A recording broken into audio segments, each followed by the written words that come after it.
Ready? Go. Thank you.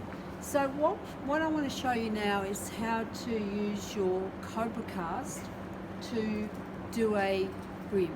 And so what I've done, I've searched high and low for a fabric that would make a halfway decent hat, and I came across this. It's sort of a linen weave. It's quite synthetic-y, so I'm nervous about putting the iron on it because I'm worried I'll put a hole in it. So actually that's what I do need to do is it's turned on, activate that. And your Kobrakast, when it's on the roll, it wants to curl up when you take it out. So what I did was I just gave it a little bit of a squiff with the steam just to flatten it a bit, and not perfect but okay. So what I want to do is start off by creating like a pancake ready to go onto the block. And so I've got my little beautiful trusty ironing board.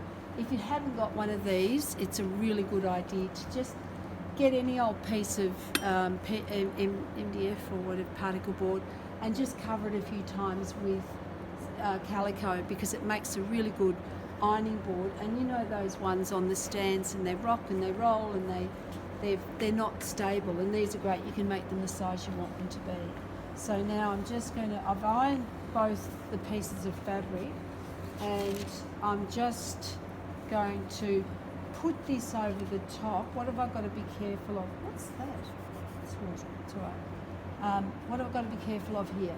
Matching grain lines? Yeah, grain lines, really important.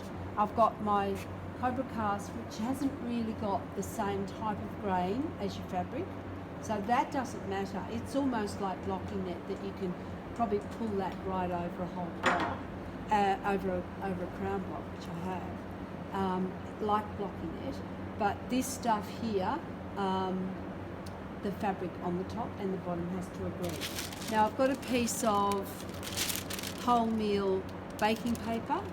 Baking paper is really handy stuff because it doesn't stick to whatever you're using. So you can put the heat on that. And I love a bit of a squiff of steam because I think it really pushes some heat into the material underneath, and I can feel the Kobrakast softening, and I'm hoping that it's going to be going into submission and joining to the other one. Make sure your fabric is a bit bigger than your Kobrakast, because the Kobrakast will stick to whatever it's coming in. When it melts, it'll do naughty stuff. So now if you come in close and have a look, Fiona, what we've got is that's going soft and it's starting to stick together. So I'm not rushing around. It's not like I'm ironing my husband's undies here. I've got to just take the time and get it right. No husband, no undies. I'm not ironing it anyway. So there you go. That was a trick. Hey? It's a bit like what we're supposed to be doing this year. Nobody's doing that. Nobody. We're all feminists here, aren't we? And that's assuming that, shut up, Serena. You're just digging a ditch, jumping in. It's my fault. All sorts of wrong things about what I've just said. Stop it. If that starts squeaking, just make it go back again. We might have to edit this movie, I'm afraid. I've embarrassed myself. No, keep going. It's all right. I'm just being an idiot. Okay, so you can see now it's starting to act as one thing. See if I pick that up. It's starting to... The under material which is folded back. I love you. No under material folding back. Thank you, Kat. Once that's going flat, if we are starting to get the top one to stick, we can flip it over. I'm turning this up a bit because I turned it down because of the... How hot do you need it? Well, if you're using this, it's a little bit about, you have to be sensitive to the type of fabric you've got, but the Kobrakast needs a certain amount of warmth in it to activate the thing. So what we're going to do is we're just going to use the paper to insulate your fabric underneath. But I can feel that extra heat's making a difference much more quickly. Now, there's a little bit there. So I'm just giving that a bit of a... So are you judging the fact that, is it actually thin, and so that's how you know that it's heated? So it goes... I can feel it's hot. That's how I know Yeah, and also if I go like this, it's going to stick. It's a bit like when you're fusing your fabric for your flat pattern hats. Now I'm going to hold these together as I turn them, and this is stuck a little bit, but perhaps not. Oh, it's pretty good. Look at that. That's the bit I need to work on. Yeah. So